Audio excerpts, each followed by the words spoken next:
Bendiciones a todos. Hoy es domingo 27 de febrero. Domingo 27 de febrero. Y quiero agradecer a Dios por ustedes. Ha sido mi oración durante muchos días. Recuerdo que el día martes recibí una palabra contundente, que se abrían 7 días de milagros inusuales, milagros extraordinarios. Los reportes que tenemos son cientos. Por lo menos yo en mi teléfono creo, si no estoy exagerando, que tengo un poco más de 600 mensajes de milagros que han ocurrido. Para tomar uno de todo lo que se nos ha dicho, niños que los iban a operar no los operaron. Dios abrió vías coronarias, válvulas en el corazón. Dios hizo que tumores desaparecieran. Gente con lupus fue sana. Una mujer en Argentina no tenía ni un peso y de la noche a la mañana ahora es dueña de un restaurante. Cosas inusuales. Y sé que siguen ocurriendo milagros inusuales en su casa. Quiero bendecirle a ustedes en el Caribe. Quiero bendecirles a ustedes aquí en Costa Rica. Quiero bendecirles a ustedes en Sudamérica, a ustedes en Europa, a ustedes en la India, a ustedes en África, a ustedes en Oceanía. Quiero bendecirles a ustedes allá en Corea. Cientos de pastores. Les amamos, les bendecimos. A ustedes en Estados Unidos, a ustedes en la costa este, a ustedes en la Florida, a ustedes en todo lo que tiene que ver con California, a ustedes en Massachusetts, a ustedes en New York, a ustedes en Connecticut, a ustedes allá en New Jersey, a ustedes en Baltimore, en Virginia, en Maryland, en Washington DC, a ustedes en Delaware, a ustedes en algún lugar de Baltimore, a ustedes en New Jersey. Les amamos y les bendecimos en el nombre de Jesús. A ustedes en Panamá, a ustedes en Nicaragua, en Honduras, en El Salvador, en Belice, en Guatemala, en México, en el Canadá. Les bendecimos en el nombre de Jesús. Ahí en Colombia, en Venezuela. Damos tanta gloria a Dios por ustedes en Perú, en Ecuador, en Chile, ustedes en Bolivia, a ustedes que nos miran en algún lugar de Uruguay, de Paraguay, en la Argentina, en Brasil. Es nuestra oración desde este pequeño púlpito que el poder de Dios sea tan real en tu casa, en tu familia, que Dios abra puertas que se cerraron por años, que Dios traiga esos de repente divinos que te dejan con la boca abierta y lo único que puedes hacer es levantar las manos y postrarte delante de la presencia de Dios. Ha sido nuestra oración que Dios cubra a tus hijos, que Dios cubra a tus hijas, que Dios restaure tu hogar, tu matrimonio, tu familia, que Dios traiga estabilidad emocional a tu vida. Es nuestra oración que tu ministerio crezca, que tu familia sea estabilizada, que hayan sueños que murieron, que hayan milagros y los sueños vuelvan a la vida. Es mi oración y la oración de miles de intercesores. Gadiel Espinosa, Lugar Secreto, creo que se llama esa canción.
Todo va a estar bien. Eres mi lugar seguro. Estamos en la recta final. Estamos a muy pocos días, menos de una semana, para tener nuestro gran momento divino. Yo no lo llamaría un evento porque eventos hay muchos, pero momentos divinos son otros. ¿Qué era un evento? Un evento era que un ángel venía una vez al año y movía el agua. El que corría y entraba al estanque se sanaba. Un momento divino fue cuando el Señor tocó a aquel hombre ciego y le dijo: ve al estanque de Siloé y lávate. Había que bajar más de 40 escalones. Esos 40 escalones eran los que te separaban de la vida de miseria a la vida de abundancia, al milagro que haría que ese hombre pudiera abrir los ojos y levantar su vista y decir: Dios es real. Si usted es de aquí, de Costa Rica o de alguna otra parte del mundo, hay un número al que usted puede llamar. Nos quedan muy pocos espacios, pero muy pocos espacios. Hemos tratado de depurar porque la idea no es que venga toda la gente, la idea es que venga gente con necesidad. Usted está atormentado por algo, usted tiene algún tipo de enfermedad incurable o tiene alguna condición, usted tiene que estar en ese lugar. Tiene que estar allí en el nombre de Jesús. Repito el número para las personas de Costa Rica: 8553 8553 1636 8553 1636.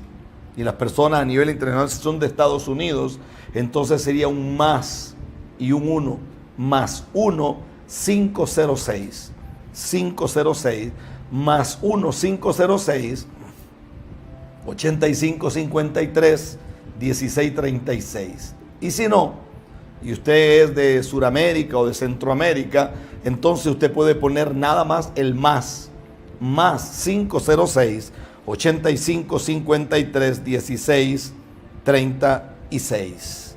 Damos gloria al Señor por todo lo que Dios está haciendo en este tiempo. En este tiempo. Entonces usted tiene que correr. Viene gente de muchas partes, vienen personas de Estados Unidos, de República Dominicana, viene gente de Panamá, gente de Argentina, viene una familia de Puerto Rico, van a estar con nosotros, viene unas personas de Europa, vienen, que me han confirmado que van a estar ese día allí. Va a ser un tiempo tremendo. La adoración, el grupo de administración es un grupo impresionante. El sonido es de lo mejor, el lugar está listo. Hemos orado, hemos ayunado y hemos creído que ese es el día que hizo el Señor. Por lo tanto, nos gozaremos y nos alegraremos en Él. Amén. Donde quiera que usted esté, le bendigo en el nombre de Jesús.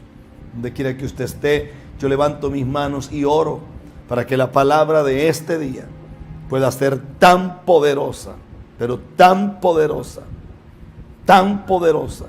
que pueda tener un antes y un después a su vida y a la mía, en el nombre de Jesús, a su familia y a la mía, en el nombre que es sobre todo nombre.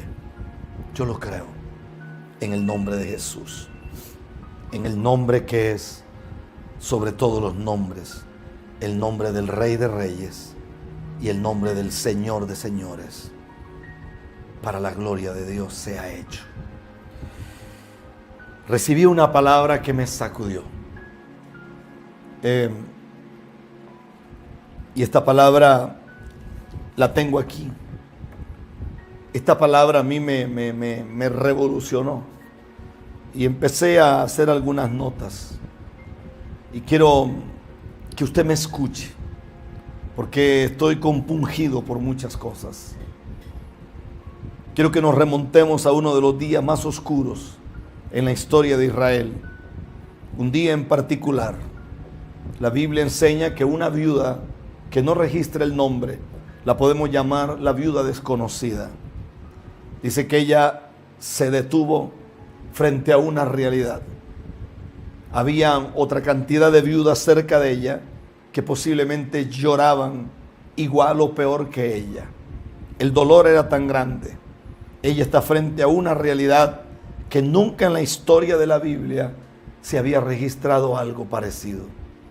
Dice que había muerto su suegro, murió su cuñado y murió su esposo. Como si fuera poco, habían muerto miles de personas en Israel. Y como si fuera lo peor o la peor hecatombe de la historia, el arca del pacto había sido capturada. Se la había llevado un grupo de gente que eran filisteos, y el ejército filisteo la había capturado, y el pueblo de Dios era el hazme reír de todo mundo. Era un día trágico. Ese día había una muchedumbre muy grande gimiendo. En esa muchedumbre que lloraban habían cientos de niños, cientos de jóvenes, cientos de hombres y mujeres que habían perdido por lo menos un familiar. Unas 30,000 personas habían muerto ese día que fueron a la batalla. Al centro de esta escena estaba la viuda que llamaríamos la viuda no identificada, que casi no podía ni siquiera ponerse de pie frente a la realidad que estaba viviendo. Repito, había muerto su suegro, había muerto su cuñado y había muerto su esposo. Como si fuera poco, la viuda estaba embarazada y con un gran dolor que estaba al borde de caer. ¿De dónde sacó eso, pastor? La Biblia lo enseña. Y tenía que ser sostenida por algunas personas que estaban cerca de ella. Para mí esto es demasiado fuerte. Esta mujer estaba mental y espiritualmente muerta, sin vida alguna, totalmente sobrecogida por un dolor y por una pena tan grande que no tenía capacidad para digerir esta realidad. Escúcheme, porque esto me parece demasiado fuerte. En un cuadro muy violento estaba su suegro de 88 años. Su suegro era un personaje muy conocido en Israel. Su nombre era Elí. Era el sumo sacerdote de Israel. Era la máxima autoridad en el templo. Era Elí. La otra escena era que el otro muerto era su cuñado. Oiga, qué impresionante esto. Su cuñado, según la Biblia, se llamaba Ofni. También era un sacerdote. Y la otra escena, la cual posiblemente era la más desgarradora de todas, era que el tercer cuerpo muerto era el cuerpo de su propio esposo, llamado Finés, según la Biblia. En este momento de la historia, había Israel caído en una gran calamidad. Sobre la nación había dolor, sobre la nación había un caos, sobre la nación había un grito de desesperanza. La nación había descendido a los niveles más bajos de la decadencia espiritual y moral que puede un pueblo descender. Cuando estaba tomando estas notas, la verdad fue que no pude contener el llanto porque había mucho dolor. Unos días antes el ejército israelí había salido a pelear contra los filisteos y habían sido totalmente avergonzados. Y la Biblia dice que para ese día unos 30,000 hombres habían muerto en la batalla. Y como si fuera poco, había muerto Ofni, había muerto Finés. Y cuando la noticia llegó a Elí, dice que Elí se sorprendió tanto que se fue para atrás y como era un hombre obeso, dice la escritura que se desnucó y ahí murió. Imagínense esto. Cuando el sumo sacerdote recibió la noticia que el enemigo había capturado el arca del pacto, como si fuera poco, parece que ahí se desplomó y las fuerzas se acabaron. Como si fuera poco, sus hijos habían muerto. Cayó y se desnucó. Se le rompió el cuello. Las escrituras sugieren que esta viuda, que era la viuda de Finés, tenía un grado de amor por las cosas del Señor. Cuando estaba leyendo la escritura y estudiando este tema, era muy difícil contener las lágrimas. Porque empecé a ver cosas que normalmente a veces uno no ve. Era como si Dios tuviera el pincel de Dios, o Dios sostuviera el pincel más bien para no caer uno en una prepotencia tonta. Era como si Dios sostuviera el pincel y subrayara con pequeñas rayitas algunos detalles de la escritura para que los pudiera mirar. Y agradecí tanto al Señor. La Biblia enseña que esta mujer tenía un grado de amor por la casa de Dios. Tenía un respeto a la presencia del Señor. Y sin duda alguna, seguramente había clamado a Dios para que su marido fuera salvo y que algún día su marido cambiara. El primer libro de Samuel, capítulo 4, versos 1 al 9, hablan de esto. Seguramente estaba también afligida de haber mirado cómo la casa había caído en la apatía y la codicia bajo el ministerio de su suegro. La codicia era el pan de cada día. Parece que a Elí no le interesaba más nada, solamente el beneficio de él y el beneficio de sus hijos. La Biblia dice que hacían pecar al pueblo del Señor. Metían un garfio dentro de las ofrendas y tocaban lo que no se podía tocar. Y ella había visto con dolor la apatía y la codicia en la que había caído el pueblo del Señor. Y aquí está Elí como sumo sacerdote,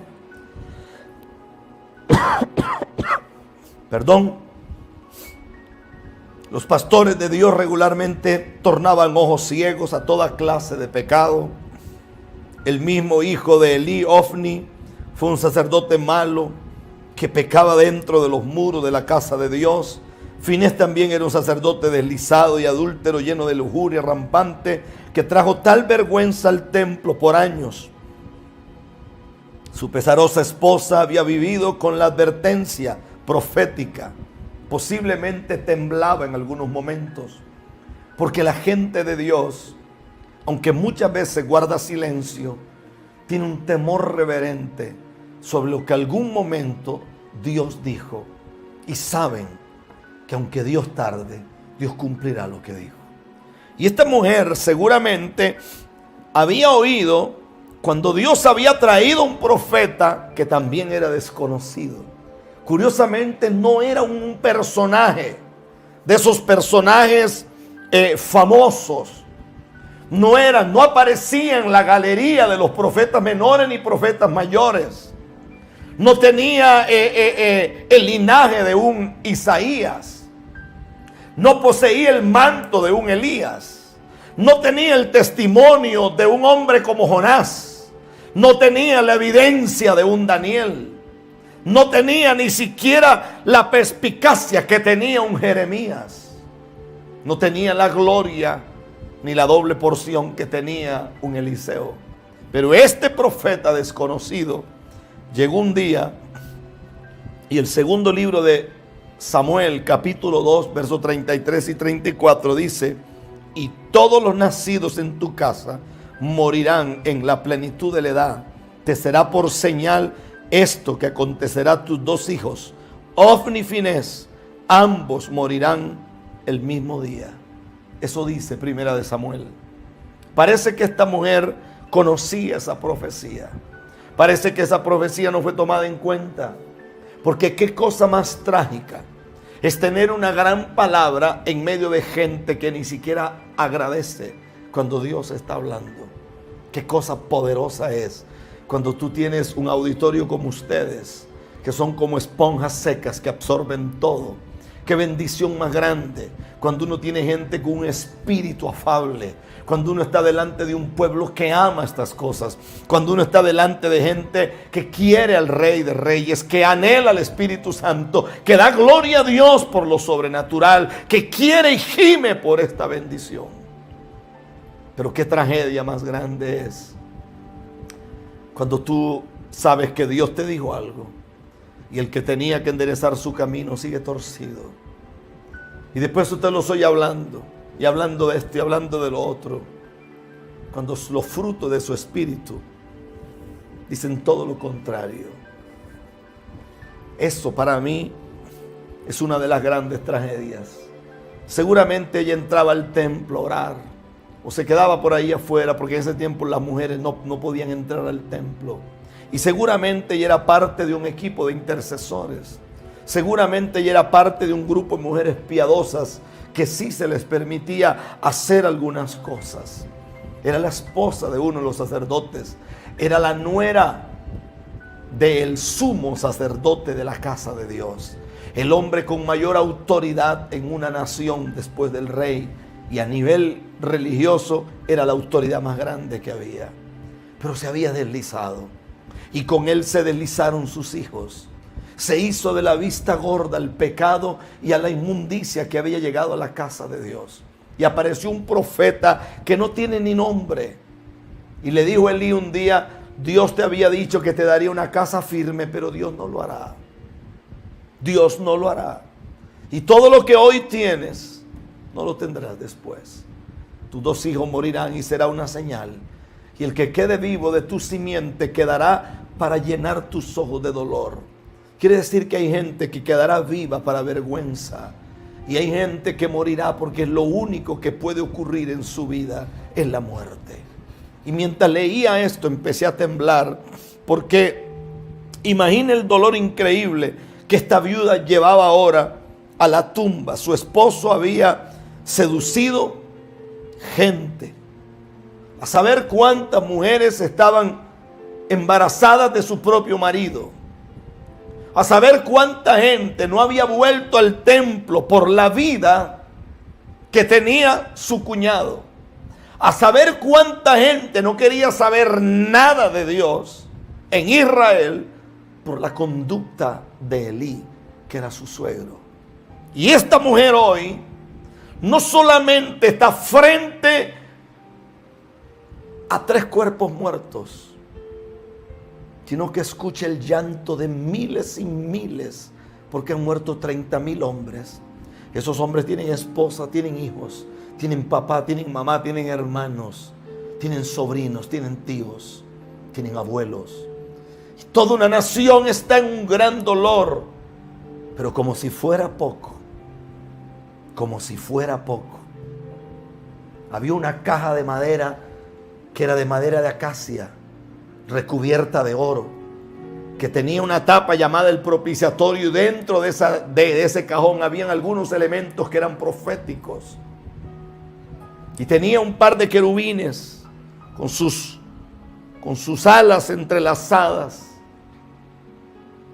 Y ese cajón de madera representaba la vida de Dios. Es decir, se había ido. Había quedado la cáscara, había quedado la liturgia, había quedado la fiesta. Pero ¿dónde estaba la esencia? No había esencia. La esencia había sido capturada. Como si fuera poco, el arca había sido puesta en un templo que era el templo de Dagón. Eso era una tragedia. Esta mujer está allí. Está allí. El ministerio estaba totalmente guiado por la lujuria, lleno de avaricia y apatía hacia las cosas de Dios. Los profetas verdaderos del Señor habían advertido por años los juicios por venir causados por la corrupción del sacerdocio, y la gente se había desilusionado por la hipocresía en el ministerio. Ahora calamidades se presentaban. Calamidades se presentaban por todos lados. Peor aún, los enemigos de Israel habían confiscado el arca que representaba la presencia de Dios. Eso es una tragedia. Es una tragedia porque estamos en medio de una hecatombe. En medio de una hecatombe espiritual. Israel no tiene arca. Israel ha perdido la presencia. Israel ha perdido la gloria. Israel ha perdido el simbolismo más grande que tenían hasta ese momento. Israel ha perdido lo que les daba algo, llamémosle identidad como pueblo, porque eso le daba sentido de pertenencia y eso simbolizaba la teocracia divina. Pero no hay teocracia, no hay gobierno, no hay grandeza, no hay gloria. Lo único que hay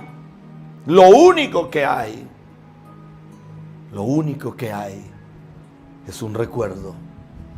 Y como si fuera poco, el recuerdo es muy malo. Su suegro acaba de morir, su cuñado murió, su esposo murió, ella está embarazada, miles de gente llorando por toda la ciudad, y a lo largo y lo ancho de la nación hay llanto. El luto, parece que las sombras más negras han cubierto aquella tierra. Escucha esto. En la mente de esta mujer, los enemigos de Dios habían triunfado. Alrededor de ella, la iglesia estaba en ruinas, llamémosle iglesia, el templo estaba en ruinas. Y la nación, falta de esperanza. Literalmente no había nada que nadie pudiera esperar excepto juicio. Excepto juicio. Aquellos que tenían capacidad de recordar decían: esto fue lo que dijo el profeta que vino aquí, cuando dijo: y te será por señal que en un día tus 2 hijos morirán. Esto es muy fuerte. Mientras estaba estudiando esto, tuve que detenerme varias veces y llorar. Y lloré y lloré y lloré como niño. Lloré y lloré. Oiga, qué fuerte es esto. A mí esto me hace sacudir. Además, esta mujer llevaba su propio dolor por las traiciones de su propio marido. ¿Cuántas lágrimas? ¿Cuánto dolor? ¿Cuánto has llorado tú? Pastor, es que la Biblia me manda a mí a perdonar.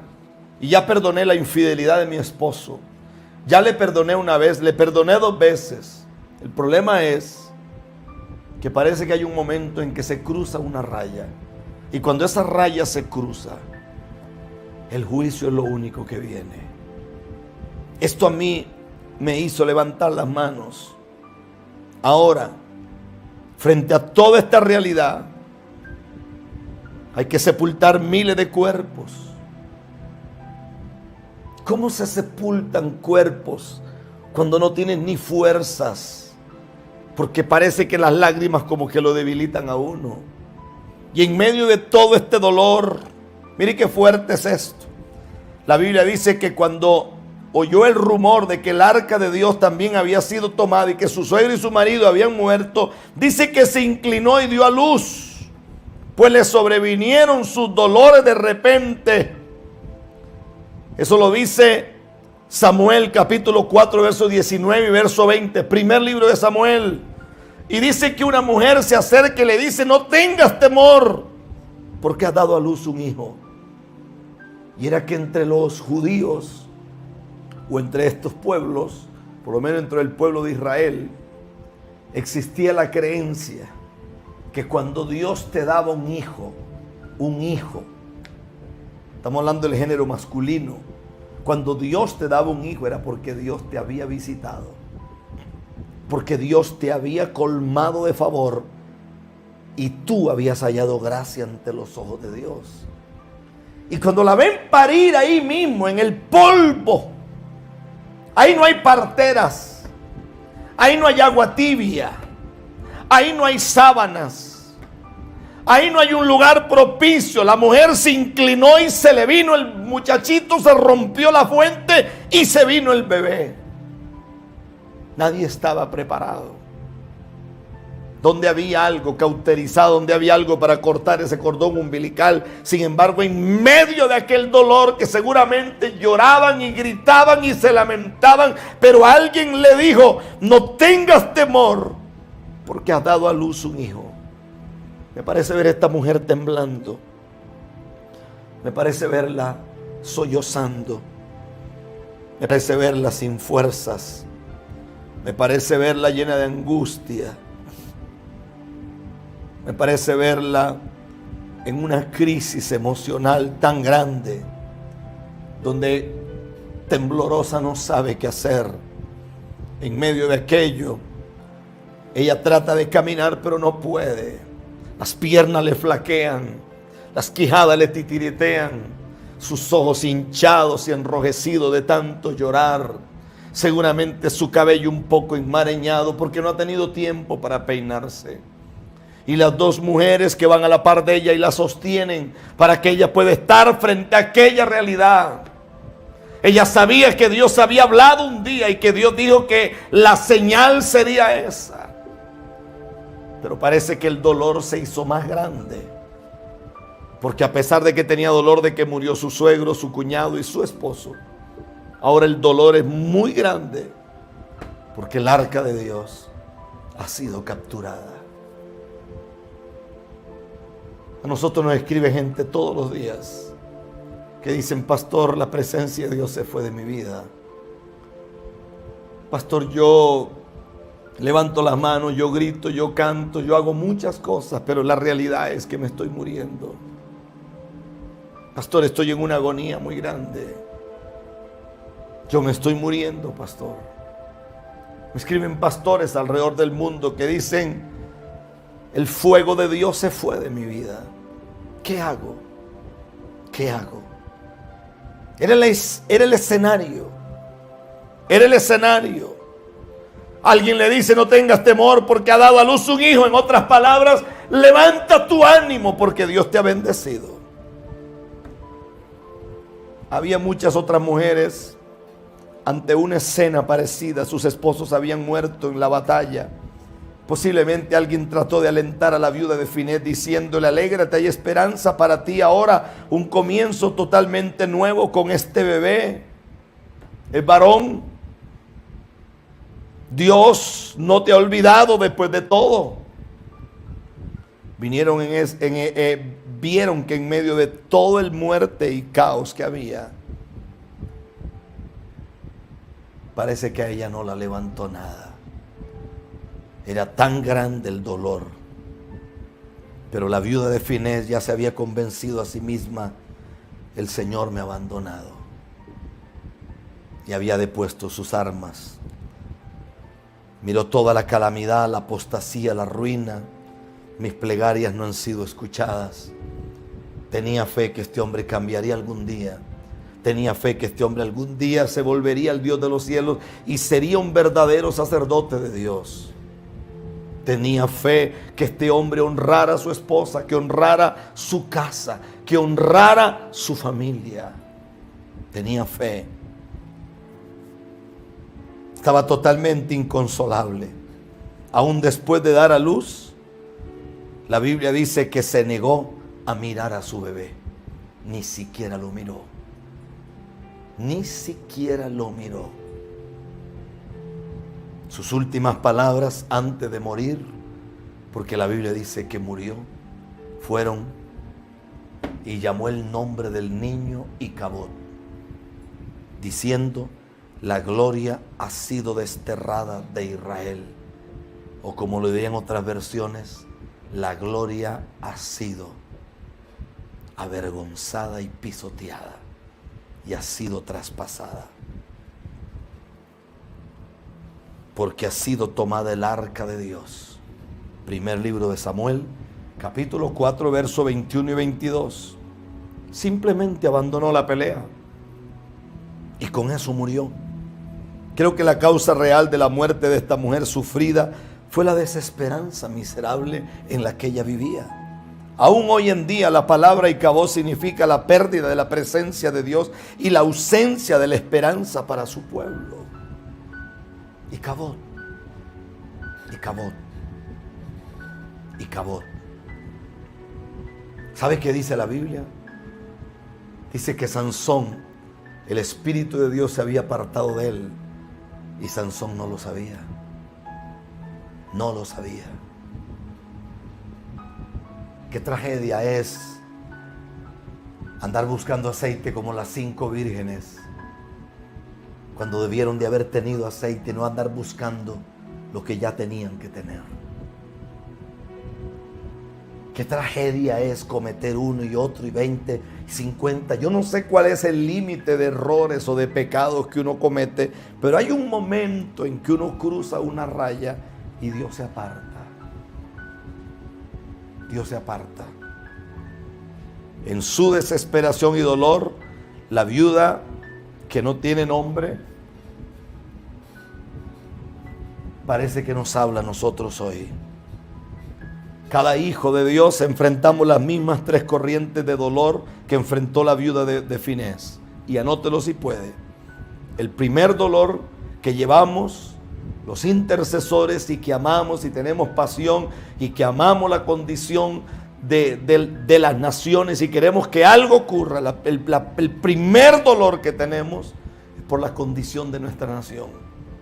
El segundo dolor es por la condición de la iglesia. Y el tercer dolor es por el sufrimiento que a veces arrastramos de la propia familia que tenemos. Lo repito, Esos son los 3 dolores más fuertes que puede arrastrar un hombre o una mujer que ama al Señor con su corazón. El primero, por la condición de su nación. El segundo, por la condición de la iglesia.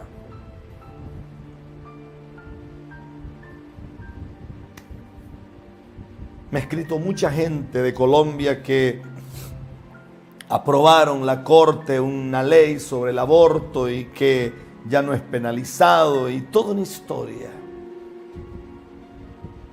¿Usted cree que eso se queda allí? No. Parece que las naciones no aprenden. Parece que los jueces, los magistrados no aprenden. Cuando en Estados Unidos se leía la Biblia, era un problema para un montón de satánicos, pero había paz en el país, había bendición en el país. Quitaron los 10 mandamientos, se empezó a caer todo. Es que antes de que se cayeran las Torres Gemelas en Estados Unidos se habían caído muchas cosas. ¿Cuál era el enojo más grande que tenían con Donald Trump? Que empezó a llevar otra vez la Biblia de regreso. Porque ellos no tienen problemas con tener satanistas. Yo no tengo ningún problema con que alguien sea homosexual o lesbiana. Ese será su problema, porque un día usted estará delante de Dios. Pero es que hay cosas que ofenden a Dios. Y hay cosas que pisotean al Señor. Y la gente dice, pero es que nadie puede pisotear al Señor. No estoy diciendo que lo pisoteen literalmente, pero estoy hablando de moralidad. Que tiene oídos para oír, que oiga. Por un momento présteme el cerebro para ponerle una información correcta y deje de procesar tanta tontera. Se nos ha caído tanta cosa. Se nos ha caído tanta cosa. Y usted ve un montón de niñitas que no saben ni siquiera lavar su ropa interior, saliendo con carteles, aplaudiendo y gritando, felices porque podemos abortar. Yo creo que el problema no es que quieres abortar, el problema es el derramamiento de la sangre inocente. La Biblia lo dice, que Dios castiga el derramamiento de la sangre inocente. Es que la mujer o el hombre que le quite la vida a un bebé es un criminal, es un homicida. Eso está escrito en la palabra. Y no es más fácil, si una persona quiere tener una vida promiscua, no es más fácil usar anticonceptivos. ¿No es más fácil cuidarse y no quedar embarazada? ¿No es más fácil ser responsable y no caer en problemas serios con el Dios eterno? La condición de la iglesia. La condición de la iglesia. Yo voy por el mundo y yo me doy cuenta que la mayoría de los pastores no adoran a Dios. La mayoría de los pastores son personajes que están metidos en una oficina y solamente llegan al altar cuando ya van a predicar o cuando van a hacer otra cosa, pero nunca adoran a Dios.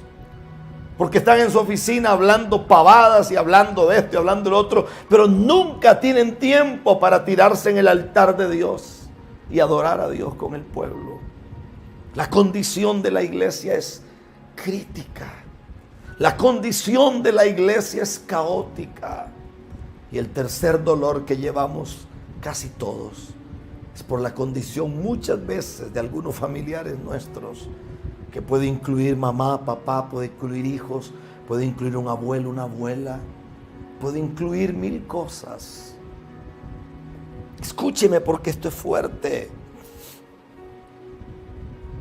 Hemos visto en los últimos años cómo se han levantado leyes para ofender todo lo santo y profanar lo que no puede ser profanado. Hemos visto grandes academias de cine premiando lo que no tiene nombre, lo que no debería de ser. Ahorita mismo estamos al borde de algo. Lo dijimos desde un programa como este y lo digo con mucha humildad. Ahora estamos al borde de la Tercera Guerra Mundial que puede ser que no se dé, puede ser que se dé. Lo que sí es inminente y se viene es un colapso económico. Ni Estados Unidos ni la OTAN tienen idea de lo que Vladimir Putin y el presidente de China han planeado. Ellos no tienen ni idea que estos dos son unos estrategas. China se convertirá en la primer potencia del mundo. Y Rusia se convertirá posiblemente en una potencia tan grande, tan grande. Ellos creen que con bloquear el gas, que con bloquear algunos bancos en Estados Unidos, eso ellos ya lo habían pensado.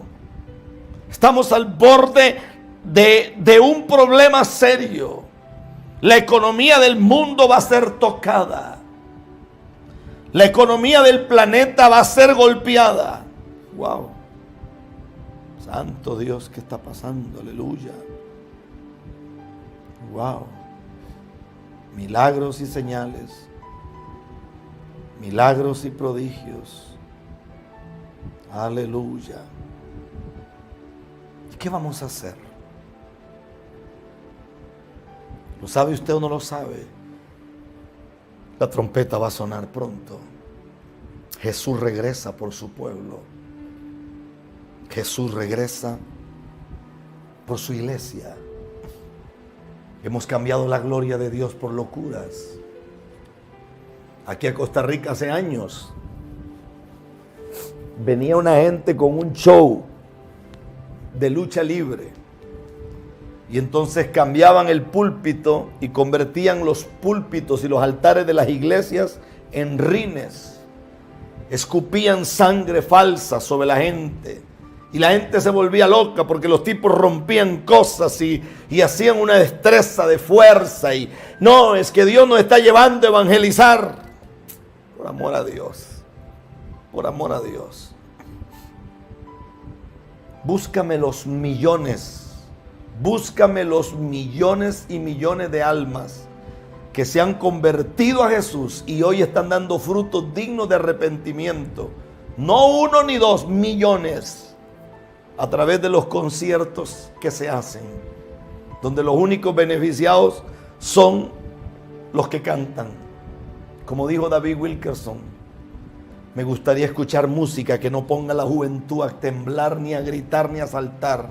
Me gustaría escuchar música que haga que los jóvenes caigan postrados delante de la presencia de Dios. Me gustaría música tan ungida, que el alcohólico, cuando pase cerca de la iglesia, el río de Dios desbordado desde el altar lo salpique y el alcohólico pueda saber que hay un Dios que rompe cadenas. Estamos al borde de tantas cosas. ¿Qué vamos a hacer? ¿Seguiremos jugando a los niñitos? ¿Seguiremos tomando con liviandad esto? ¿Qué vamos a hacer? La iglesia pastoreada en Silo a través de Elí era una vergüenza para la tierra. Sus dos hijos, Omni y Finés, eran lo más asqueroso que había en la tierra. La Biblia dice que hacían pecar al pueblo del Señor. ¿Qué vamos a hacer? Es la pregunta. ¿Qué vamos a hacer? Yo veo predicadores que no han cambiado el mensaje.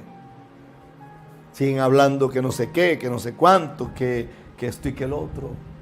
Yo creo que en los días que vienen, va a haber una diferencia muy grande entre el hombre y la mujer que teme a Dios y que guarda sus mandamientos, y entre el que no lo hace. Hoy hay altares donde jamás se menciona el pecado, donde ya no se menciona la sangre de Jesús. Hoy hay altares donde lo único que los ministros se han convertido es en coach. Hoy los ministros lo que son es Iron Man. Ya no saben qué es ayunar ni orar. son los chicos fitness. Las predicadoras se ponen unas ropas tan apretadas que usted no sabe si está frente a una vedette o está frente a una sierva del Dios Altísimo. Predicadoras que lo único que hacen es alborotar hormonas y provocar erecciones en la misma casa de Dios. Y usted me va a decir que no estamos igual al tiempo de Ovni y de Finés, donde el pecado era rampante en la misma casa de Dios. Rampante, que da pena, da vergüenza. Escuche, porque esto es violento. Esto a mí me pone los pelos de punta. Donde lo único que se habla en los altares es el enfoque del éxito. Ya la gente ni predica. Hay un montón de gente que, bueno, no se les puede llamar predicadores, porque para qué llamarles predicadores sería ofender a Dios. Pero usted los oye hablar y todo está enfocado en el hombre. Mira, si ese hombre no te valoró, entonces levanta tu cabeza y valórate tú. ¿Sí? ¿Y qué? Que los que no estuvieron contigo ahora no estarán contigo cuando vayas a crecer. Si no estuvieron en tu proceso, menos ahora en tu bendición. Hello. Parece que el mensaje dejó de tener esencia. ¿Y sabe por qué perdió esencia? Porque el arca no está. Porque el arca está en manos de los filisteos. Los filisteos se ríen de la iglesia. Los filisteos se burlan de la iglesia. Un gobierno como el gobierno de los Estados Unidos le manda a República Dominicana, y eso no es inocente, le mandan a República Dominicana un embajador que va con otro hombre casado. ¿Y por qué lo mandan a República Dominicana? Porque ellos saben que es el único país en el mundo que tiene una Biblia en su bandera y tiene escrito lo que dice la palabra en San Juan, capítulo 8. Y conoceréis la verdad y la verdad os hará libres. ¿Por qué? Porque una vez más los filisteos se burlan de los hijos de Dios, porque el arca del pacto no está en el campamento de los hijos de Dios. El arca del pacto ha sido capturada y el arca del pacto está en el territorio enemigo. Y al estar en el territorio enemigo, lo único que nos quedó fue el testimonio viejo. Nos quedó la liturgia, nos quedó la fiesta, nos quedaron un montón de cuentos. Usted ve a los hijos de Dios celebrando el Shabbat. Usted los ve celebrando los días de las primicias. Usted los ve celebrando el Yom Teruah. Los ve celebrando el Yom Kippur. Usted los ve celebrando el Rosh Hashanah. ¿Y de qué te sirve celebrar todo lo que celebras si la gloria de Dios no está en ti? Si el fuego del Espíritu se fue de ti. Si las lenguas que hablas son las mismas lenguas de hace 20 años. Si te pongo a orar por un endemoniado, los endemoniados se ríen y los demonios se burlan en nuestra cara. Y estamos llenos de un montón de locuras. Celebrando esto y celebrando lo otro. Y preparando el pan. Y preparamos los higos. Y preparamos las pasas. Y preparamos esto y preparamos lo otro. ¿De qué sirve preparar lo que se prepare? Si el arca está en el campamento de los filisteos. El arca se fue de la casa de Dios. El arca no está. Hemos puesto gente a pelear guerra espiritual. Y los que menos pelean guerra espiritual son los que los mandan a pelear. Por eso hay gente enferma con cáncer. Por eso hay gente que se está muriendo. Porque los predicadores los metieron en un avispero para que se los lleve el diablo. Tienes que hacerme caso porque tienes que sujetarte, porque el que no está bajo autoridad no puede ejercer autoridad. Chorro mentirosos.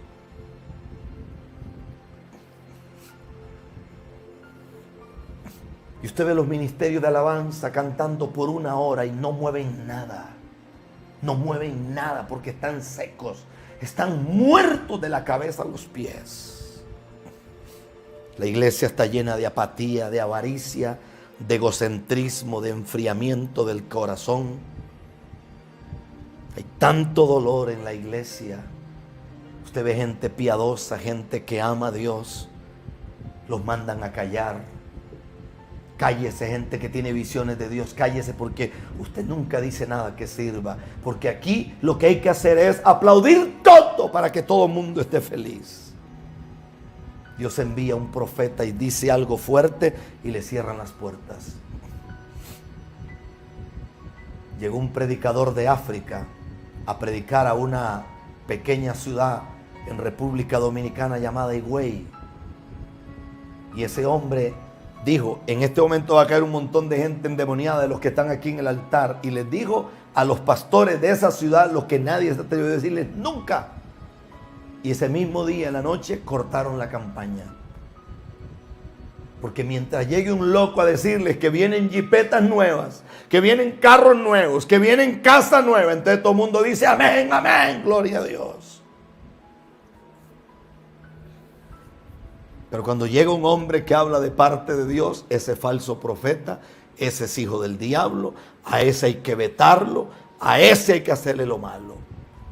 Me contaban a mí que llegó un predicador llamado, un predicador de ahí, de Colombia, Roberto Gómez, si no me equivoco, de la Iglesia del Millón, y se fue a predicar a un lugar en Colombia. Y dijo lo que Dios le había dicho que tenía que decir. Lo vetaron, nunca más lo invitaron. Porque parece que mientras Omni Fines estén al frente, si tú hablas de santidad, tú estás mal. Por eso hay mujeres como esta que se levantan y dicen: todo se acabó. Y acabó. La gloria de Dios ha sido traspasada. Estamos a la vuelta de una tercera guerra mundial. Vienen problemas económicos tan grandes a este planeta. Ya eso se venía anunciando. Inclusive creo que el señor Gay ya lo había dicho, que después de toda esta cuestión de la pandemia venía un problema económico grandísimo. Viene un problema económico sobre el planeta entero. Viene un problema serio sobre el planeta. ¿Quiere que le diga algo? Un verso que casi nadie entendió. Le dice el Señor a un hombre en la Biblia, en el Nuevo Testamento: tus limosnas y tus ofrendas están delante de mí. Y entonces empecé a escudriñar eso. Y la gente siempre usa ese texto para pedir ofrendas y para que la gente traiga la ofrenda. Y entonces empecé a examinar por qué Dios dice tus limosnas. Curiosamente, las limosnas se le daban a gente que no tenía de qué vivir. Y las ofrendas se entregaban para el mantenimiento de los pobres y de los necesitados. O sea, esas son las ofrendas de las cuales Dios hace memoria. De las cuales Dios hace memoria. Yo nunca se lo había dicho, pero hoy se lo voy a decir. Señores, usted necesita ofrendar hoy. No me interesa dónde usted vive. Le estoy hablando de parte del Espíritu Santo. Usted necesita ofrendar hoy. Y usted necesita cerrar esa brecha de infidelidad y de robarse lo que no le pertenece a usted. Y usted va a tener que empezar a poner dinero para darle de comer a gente que muere de hambre. Porque esas son las ofrendas de las que Dios hace memoria. Ahí hay cuentas que van a aparecer ahí. No le estoy pidiendo que me dé un peso a mí. Estoy diciendo que hay que ofrendar. Gente en Estados Unidos, anote la fecha, para diciembre de este año. Hay un caos económico muy grande sobre todo Estados Unidos. Gente de Estados Unidos, es tiempo de hacer algo que mueva la mano del Dios del cielo.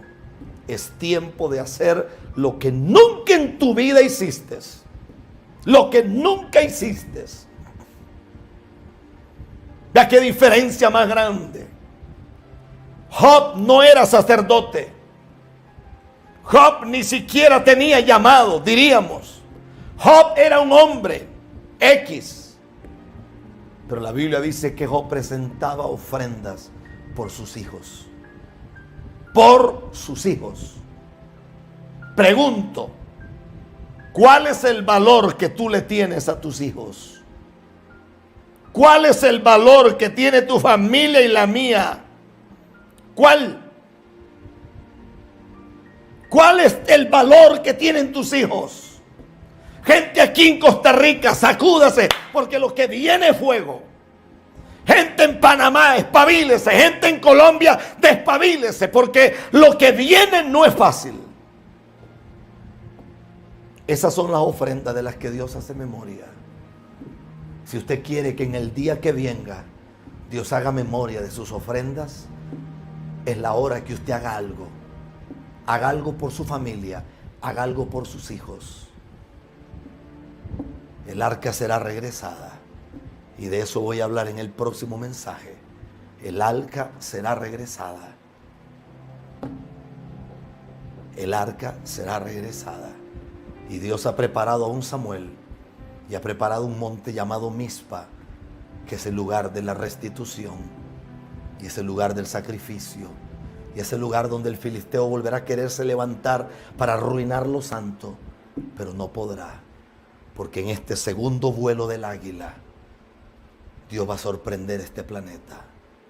Este planeta todavía no ha visto lo que Dios tiene reservado para el día final.